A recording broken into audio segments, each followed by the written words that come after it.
Friends మరి ఇప్పిన తర్వాత మనం నట్లు ఇప్పిన తర్వాత ఈ విధంగా స్క్రూడ్రైవర్తో మనం పైకి లెగ్గొట్టుకోవాలన్నమాట జాగ్రత్తగానే.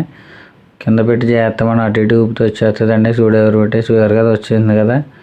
వచ్చిన తర్వాత మనం మోటార్ టైట్గా ఉందా ఫిట్గా ఉందా చూసుకోవాలి. తర్వాత పంపు కూడా చెక్ చేసుకోవాలి. ఓకే ఫ్రెండ్స్, స్క్రూడ్రైవర్ కదా నాస్ పట్టింది బాగానే. స్క్రూడ్రైవర్ కదా పంపు అయితే తిప్పుతున్నాను, మొత్తం టైట్ అయిపోయింది, పట్టేసిందండి ఇది పంపు. మామూలుగా తిరగట్లేదు, కడిమేరే తిప్పినా కానీ అసలు ఏం తిరగట్లేదు, టైట్ అయిపోయింది బాగానే. ఓకే ఫ్రెండ్స్, మొత్తం అయితే పంపు అయితే ఇప్పేయాలండి. స్క్రూడ్రైవర్ కదా అటు గంట నుంచి ఇటు గంట నుంచి ఇప్పేసుకోవాలి, అబ్బాజిట్ వేసుకుని.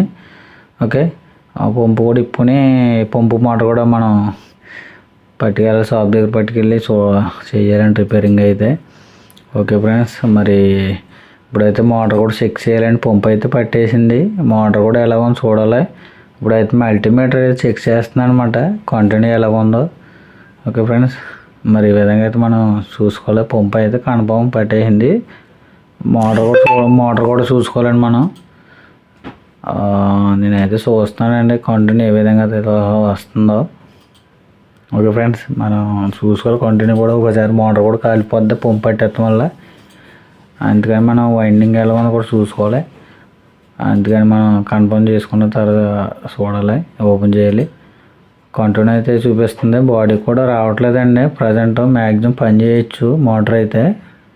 అప్పుడు ఏంటంటే మీటర్ మీద కొంతవరకే అండి, మన సిరీస్ మీద కూడా